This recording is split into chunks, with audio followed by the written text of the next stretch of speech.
बहनोई जी हैं तो बहनोई जी हैं तो बहनोई जी अच्छा ठीक है पढ़ दलो तो फिर वो सार हमार हैं कि ना वो बोली कि सार हैं कि ना बाराती गई कि एगो लड़की से लव हो गई। यार वो जो बहनोई ना कर सब देले भाई भैया हम राधे श्याम रसिया खुना मोड़ गोपालगंज बिहार।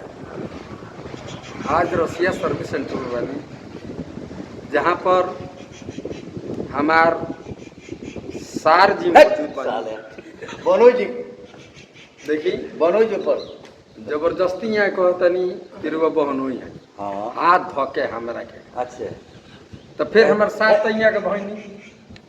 माने रवन कोनी की बहनोई जी रुआ होई बहनोई कहे हाथ होनी हो कहतन की बहनोई जी हैं तो बहनोई जी हैं तो बहनोई जी अच्छा ठीक है पढ़ दलो तो फिर वो सार हमार हैं कि ना वो बोली कि सार हैं कि ना बहनोई भाई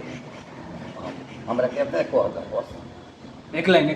ओए देखिए को होता नहीं कि बहनोई जी हैं एक लाइन हाथों धो लेते हैं ये तरह बहनोई जी नु हैं हम ए सर रुआ हमार सार होता होता ना सर ओकरा सब डिलीट हो जाएगी मैंने कौन सी डिलीट डिलीट वाला बात कर ले रुआ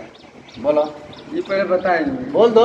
माने रुआ गांव कहानी कह दी का ना ना बोली तो रुआ गांव कहानी कह दी अबे साला अच्छा अरुआ सुनी ना हमार बहनोई के साथ ना ना अविदा के बियाह होत रहे तो अविदा के बियाह हो गईनी रुआ गौवा तो गौवा गईनी तो हम तनी लगनी घूमे तले हमरे एगो गाना याद पड़ गइल। कौन गाना केकरा के देख के यार यहाँ के बहन के और दूसरा के करा अपना रहनी बाराती गई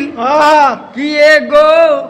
लड़की से लव हो गई। यार वो जो बहनोई ना कर सब देले